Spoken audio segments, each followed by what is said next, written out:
Alright gang, here we go. This is for Chem 1, Unit 12, Part 3. We're talking about Bronsted-Lowry acids and bases.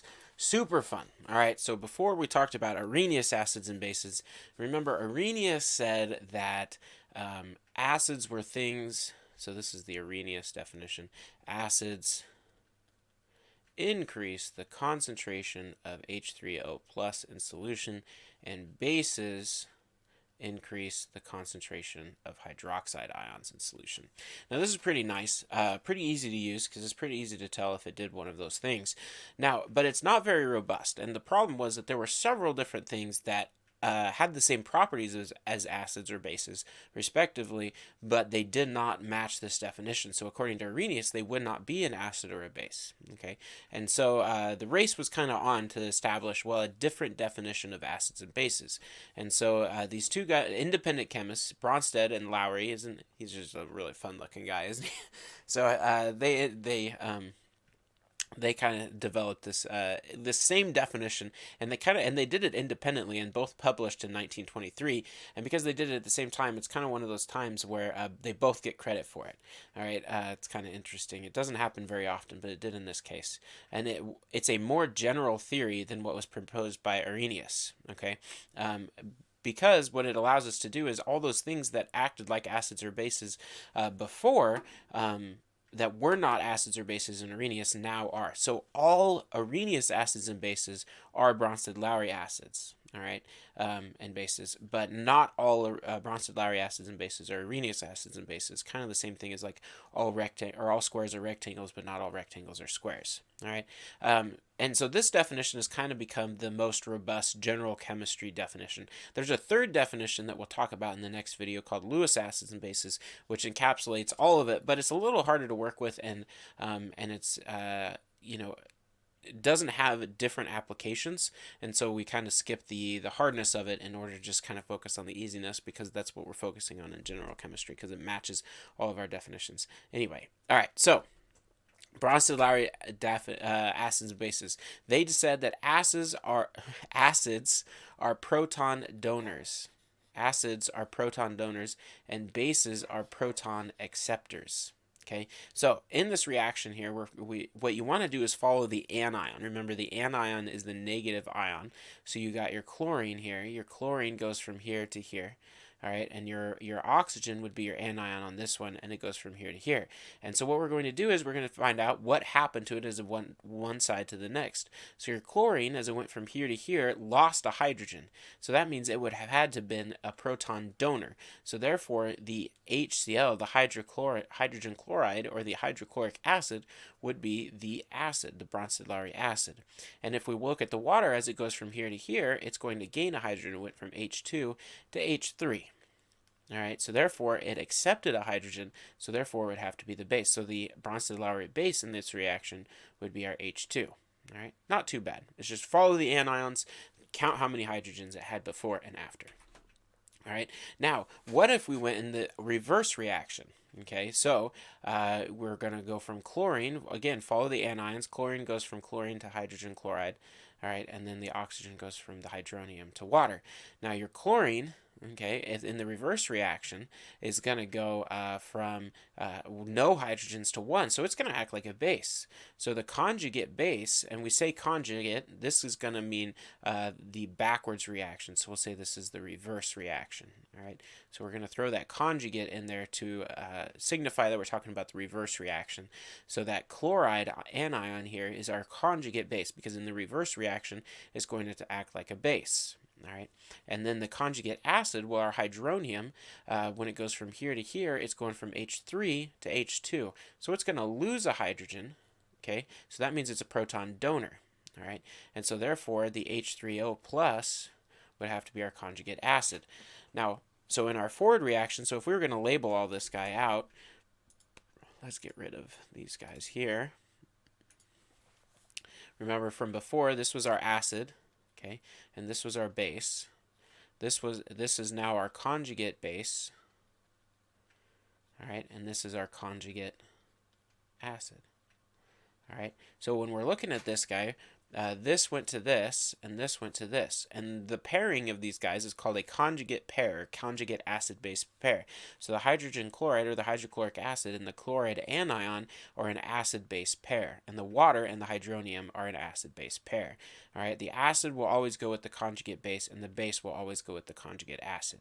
All right, and you need to be able to look at a reaction like this and establish which one's the acid, which one's the base, which one's the conjugate acid, which one's the conjugate base. All right. So let's try another one. All right.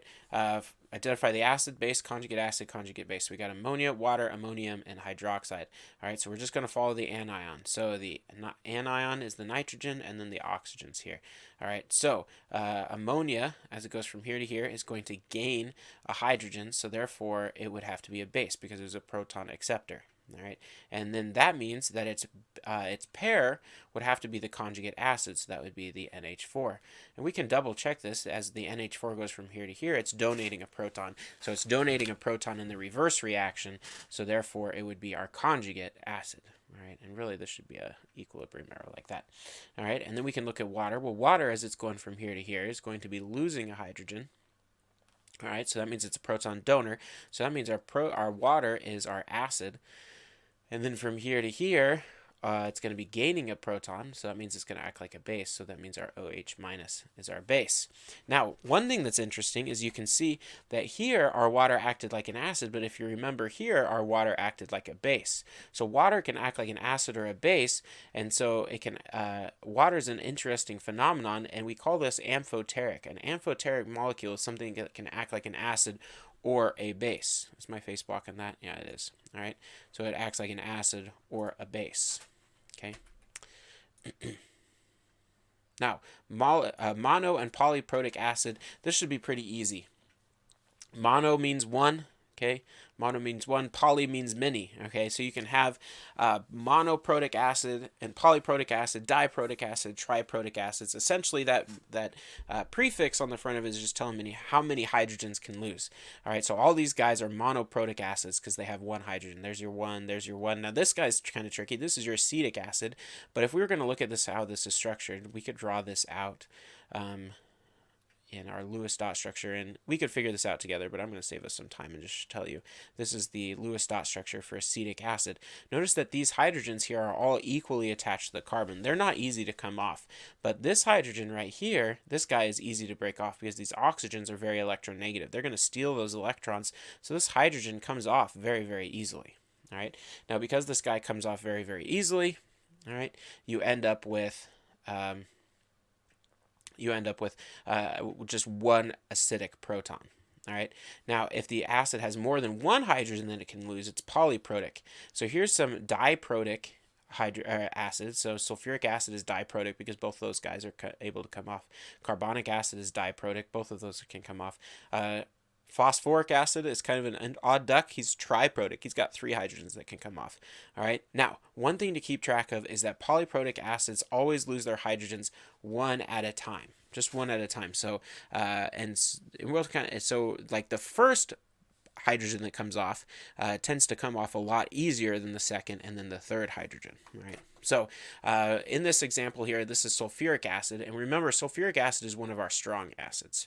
So that means we know for sure that that first hydrogen completely dissociates. So this guy will come off and form H plus and HSO4 minus.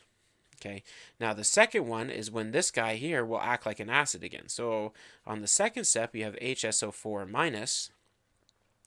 And then, but when he reacts, it's not going to be a strong acid anymore. The strong acid was up here, and when it loses the second one, it's going to be harder to come off, so it's not going to completely dissociate.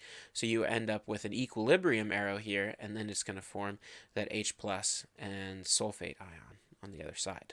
Okay, so notice that only the first ionization is complete. The second one is dependent upon the strength. All right, so you have to look at your values there, and we'll talk about that later, what that means. All right, last little bit here. Okay, strengths of conjugate acids and conjugate bases. Now we've established the idea that your reaction can go forward or reverse, and we want to be able to determine which side gets favored as we go. All right, and so what ends up happening is when you've established what your acid, your base is, your conjugate acid, and your conjugate base is, you can establish fairly easily which way your reaction is going to lie. What is it going to be favored? Are you going to have more of the left part of your reaction or more of your right part of your reaction? So in this specific case, you've got this perchlorate, okay, perchloric acid reacting with water, and we know perchloric acid is a strong acid. It completely dissociates, and this would be your conjugate acid and your conjugate base. Now, in order to figure out which which side is going to be favored, you want to compare the acids from both sides. So we're going to compare the strength of this acid to the strength of this acid, and we know because this is a strong acid and this is not, we know that this guy is this is the stronger of the two acid. All right, so because this one is the stronger of the two acids, our reaction is going to favor the production of this side of reaction. So if we put this all in a container, okay, we'd end up with more of these than we would of these. In fact, because this is a strong acid, we'd end up with all of this. This is all that would be left. All right, and then so last little bit here, strong acids always have a weak conjugate base, and then vice versa. So that means a strong base always have weak conjugate acids. All right, so that's it for part 3. Make sure you do the practice problem. This stuff is starting to get a little hairy. You really have to keep track of about 1,000 things in your chemistry brain in order to get all this stuff right. So make sure you're doing your practice problems. So make sure you're asking questions if you got them, and I'll see you on the flip side.